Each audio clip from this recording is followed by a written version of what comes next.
ನಮೋ ಅರಿಹಂತಾನಂ ನಮೋ ಸಿದ್ಧಾನಂ ನಮೋ ಐರ್ಯಾನಂ ನಮೋ ವಜ್ಜಾಯಾನಂ ನಮೋ ಲೋವೆ ಸವ್ವಸಾಹುನಂ. ಧರ್ಮ ಎಂದರೇನು? ಧರ್ಮದ ವ್ಯಾಖ್ಯಾನಗಳನ್ನು ಬೇರೆ ಬೇರೆ ಧರ್ಮಗಳಲ್ಲಿ ಬೇರೆ ಬೇರೆಯಾಗಿಯೇ ಹೇಳಿದ್ದಾರೆ.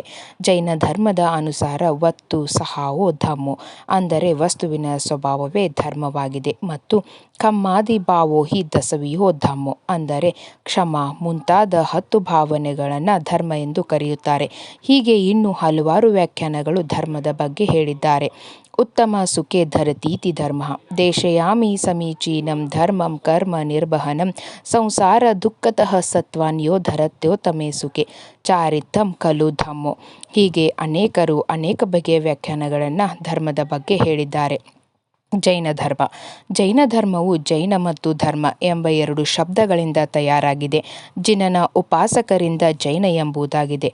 ಕರ್ಮ ರಾತೀನ ಜೇತೀತಿ ಜಿನಃ, ಅಂದರೆ ಯಾರು ಕಾಮ ಕ್ರೋಧ ಮೋಹ ಮುಂತಾದ ತಮ್ಮ ವಿಕಾರ ಭಾವಗಳನ್ನು ಗೆದ್ದಿರುವರೋ ಅವರು ಜಿನ ಎಂದು ಕರೆಯಲ್ಪಡುತ್ತಾರೆ. ಜಿನಸ್ಯ ಉಪಾಸಕಃ ಜೈನಃ, ಅಂದರೆ ಜಿನನ ಮೂಲಕ ಉಪದೇಶಿಸಲ್ಪಟ್ಟ ಮಾರ್ಗದ ಮೇಲೆ ಯಾರು ನಡೆಯುತ್ತಾರೆಯೋ ಮತ್ತು ಅವರ ಆಜ್ಞೆಯನ್ನು ಯಾರು ಪಾಲಿಸುತ್ತಾರೆಯೋ ಅವರನ್ನು ಜೈನರೆಂದು ಕರೆಯುತ್ತಾರೆ. ಇಂತಹ ಜಿನನ ಧರ್ಮವನ್ನು ಜೈನ ಧರ್ಮ ಎಂದು ಕರೆಯುತ್ತಾರೆ. ಧರ್ಮವನ್ನು 2 ಪ್ರಕಾರವಾಗಿ ವಿಂಗಡಿಸಲಾಗಿದೆ. ಒಂದು ವ್ಯವಹಾರದ ಧರ್ಮ, ಮತ್ತೊಂದು ನಿಶ್ಚಯ ಧರ್ಮವೆಂದು. ವ್ಯವಹಾರದ ಧರ್ಮ ಅಂದರೆ ದಾನ ಜಪ ತಪ ತ್ಯಾಗ ಮುಂತಾದವುಗಳು ವ್ಯವಹಾರದ ಧರ್ಮವಾಗಿರುತ್ತವೆ. ಅನುರತ ಧರಿಸುವುದು ವ್ಯವಹಾರದ ಧರ್ಮವಾಗಿದೆ. ಪೂಜೆ ಉಪಾಸನೆಗಳು ಧರ್ಮದ ಸಾಧನಗಳಾಗಿವೆ.